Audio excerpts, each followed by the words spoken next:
pembelajaran untuk memenuhi praktek micro teaching. Selamat menyaksikan.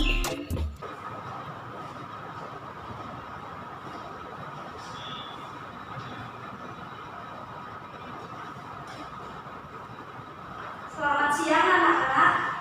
Siang, Bu. Assalamualaikum warahmatullahi wabarakatuh. Waalaikumsalam warahmatullahi wabarakatuh. Adakah sampah di bawah? Kalau ada silakan dibuang dahulu. Sebelum kita mulai pelajaran pada siang hari ini, alangkah lebih baiknya kita berdoa terlebih dahulu, dipimpin oleh Bunda. Doa mulai.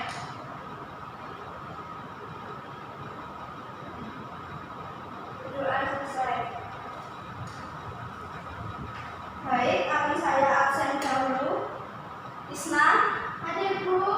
Dona, hadir Bu. Gresia, Hadir, Bu. Dea, Hadir, Bu. baik, selanjutnya saya akan menjelaskan kompetensi dasar dan indikator. Kompetensi dasar mendeskripsikan konsep pembangunan ekonomi dan pertumbuhan ekonomi. Indikatornya menjelaskan pengertian pembangunan ekonomi, faktor-faktor yang mempengaruhi pembangunan ekonomi, indikator keberhasilan pembangunan ekonomi, pengertian pertumbuhan ekonomi, perbedaan pembangunan ekonomi dengan pertumbuhan ekonomi. Yang keenam, cara mengukur pertumbuhan ekonomi. Yang kedua, kompetensi dasarnya menyajikan temuan permasalahan ekonomi dan cara mengatasinya. Indikatornya menjelaskan masalah-masalah pembangunan ekonomi dalam suatu negara dan laju pertumbuhan ekonomi. Baik, sebelum kita mulai pembelajaran, akan saya tampilkan video. Selamat menyaksikan.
Baik, dari video tersebut ada pengertian pembangunan ekonomi, yaitu suatu proses kenaikan pendapatan total dan pendapatan per kapita dengan memperhitungkan adanya pertambahan penduduk dan disertai dengan perubahan fundamental.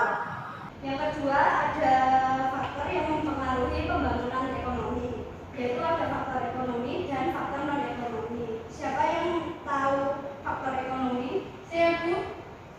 Dari segi faktor ekonomi, ini ada beberapa yang mempengaruhi, yaitu ada sumber daya alam, kemudian ada sumber daya manusia, kemudian ada akumulasi modal, kemudian ada tenaga manajerial dan organisasi produksi, kemudian ada teknologi, dan yang terakhir ada pembagian kerja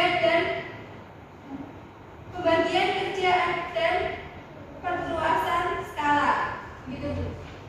Ya, baik, tepuk tangan untuk Gresia. Yang pertama ada SDA, yaitu SDA itu mencakup kesuburan tanah, letak dan susunannya dan kekayaan alam yang ada di bumi ini. Yang kedua yaitu SDM. SDM yaitu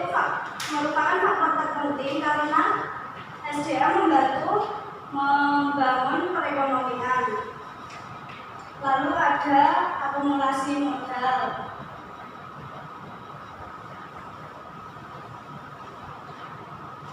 Akumulasi modal yaitu persediaan faktor secara fisik yang dapat diproduksi. Lalu ada tenaga manajerial.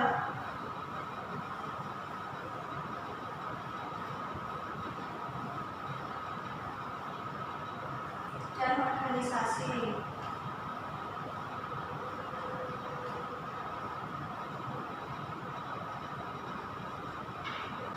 Apa hubungannya tenaga manajerial dengan organisasi? Yaitu organisasi itu dilaksanakan dan diatur oleh tenaga manajerial dalam berbagai kegiatan sehari-hari. Lalu selanjutnya adalah teknologi. Kenapa teknologi sangat berpengaruh? Karena teknologi itu dari zaman ke zaman itu semakin berkembang. Lalu yang terakhir ada pembagian kerja.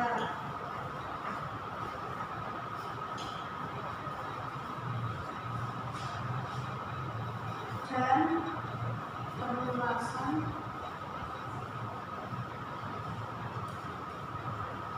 pola produksi.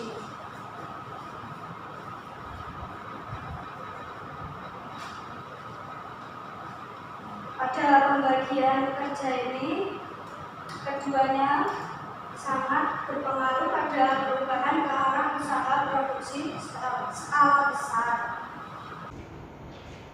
Selanjutnya, faktor non-ekonomi. Ada yang tahu? Saya Bu. Ya, Isna. Faktor non-ekonomi itu ada beberapa faktor. Yang pertama, faktor politik dan administrasi pemerintah. Yang kedua, aspek sosial budaya. Dan yang ketiga, susunan dan tata tertib hukum. Faktor politik dan administrasi pemerintah itu merupakan penghambat besar bagi pembangunan ekonomi di negara-negara berkembang. Kenapa? Karena politik yang tidak stabil serta pemerintahan yang lemah dan korupsi sangat menghambat kemajuan ekonomi. Yang kedua, aspek sosial budaya. Yang terakhir yaitu susunan dan tata tertib hukum. Yaitu seringkali tata tertib hukum itu menghambat kemajuan ekonomi.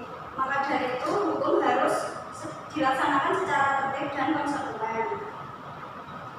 Lalu ada yang tahu indikator keberhasilan pembangunan ekonomi? Saya Ya, dia silakan. indikator keberhasilan pembangunan ekonomi adalah yang pertama urbanisasi, yang kedua pendapatan per kapita, yang ketiga struktur ekonomi, yang keempat angka tabungan, yang kelima indeks kualitas hidup, yang keenam pendidikan, yang ketujuh kesehatan, yang kedelapan tempat tinggal, yang kesembilan kriminalitas, dan yang ke-10 akses atau media. Ya, benar, beri tepuk tangan untuk dia. Selanjutnya yaitu pengertian pertumbuhan ekonomi. Pertumbuhan ekonomi yaitu keadaan ekonomi suatu negara selama periode tertentu yang mana lebih baik atau meningkatkan dari periode sebelumnya berdasarkan beberapa indikator.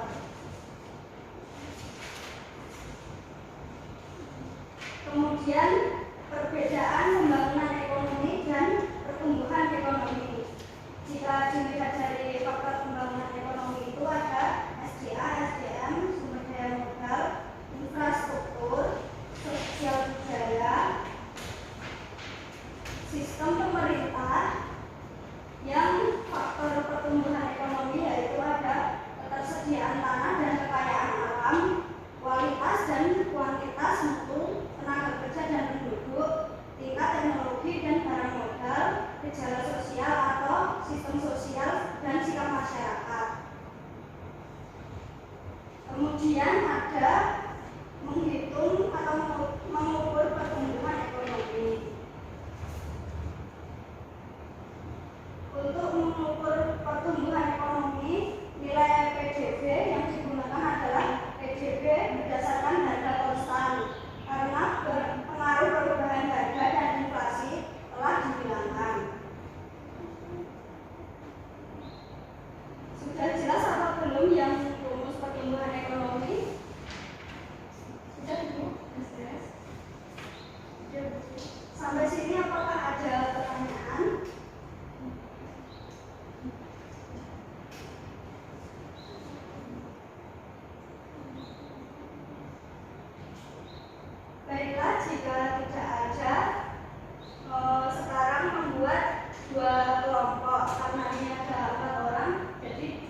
dua orang. Ya. Yang kelompok pertama mencari masalah-masalah pembangunan ekonomi dalam suatu negara dan laju pertumbuhan ekonomi.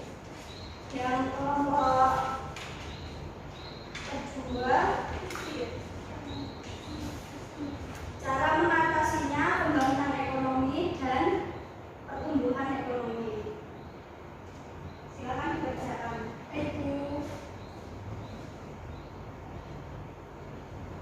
Bu, waktunya berapa menit, Bu? Waktunya 15 menit ya. Ya, Bu. Bu, boleh browsing apa enggak? Boleh, tapi hanya digunakan untuk materi ini saja ya. Ya, Bu.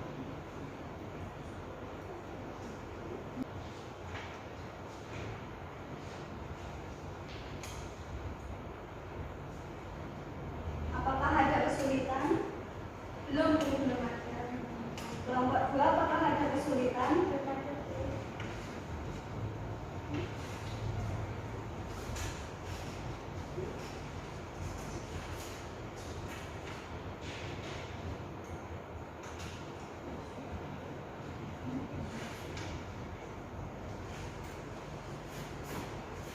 Baik, silakan kelompok 1 untuk mempresentasikan hasilnya.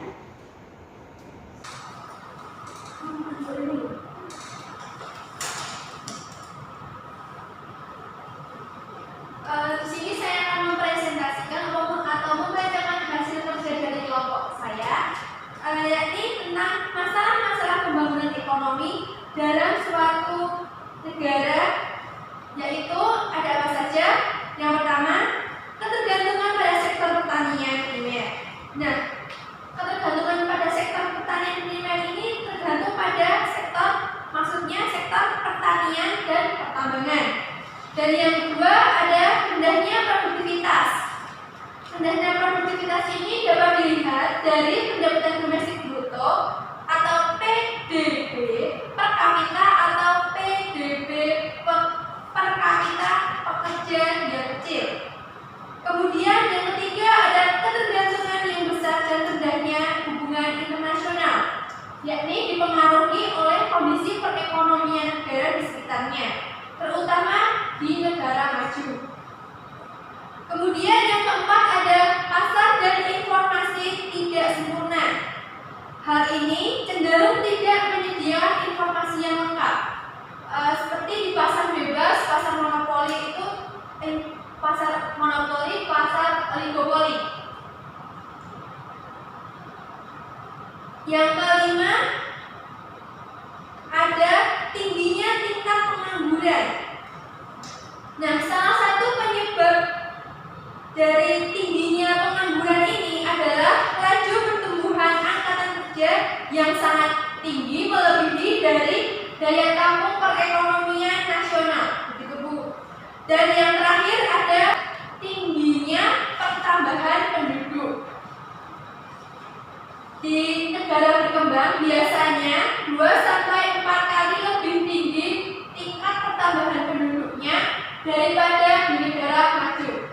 Seperti itu Bu, menurut kelompok kami. Yang sudah baik,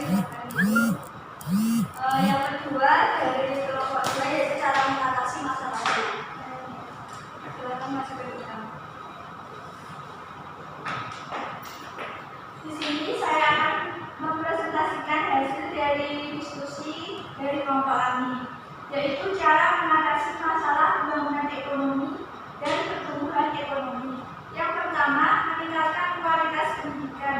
Pendidikan selalu diutamakan dalam setiap pembahasan strategi dan kebijakan untuk melakukan pembangunan ekonomi.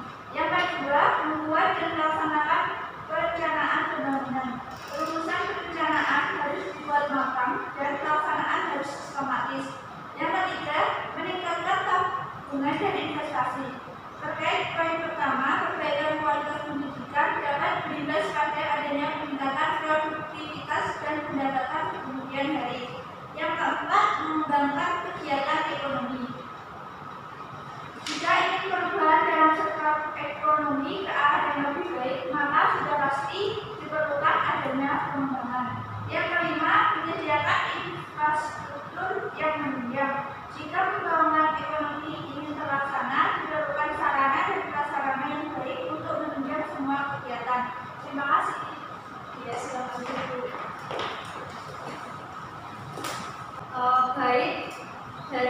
seluruh materi. Kesimpulannya, jadi pertumbuhan dan pembangunan ekonomi itu selalu dipengaruhi oleh SDA, SDM, lalu akumulasi modal, tenaga manajerial, organisasi, teknologi, dan pembagian kerja. Sekian kita akhiri pertemuan pada siang hari ini. Di pertemuan yang selanjutnya yaitu belajar sistem ekonomi. Jangan lupa dipersiapkan ya, Ibu. Wassalamualaikum.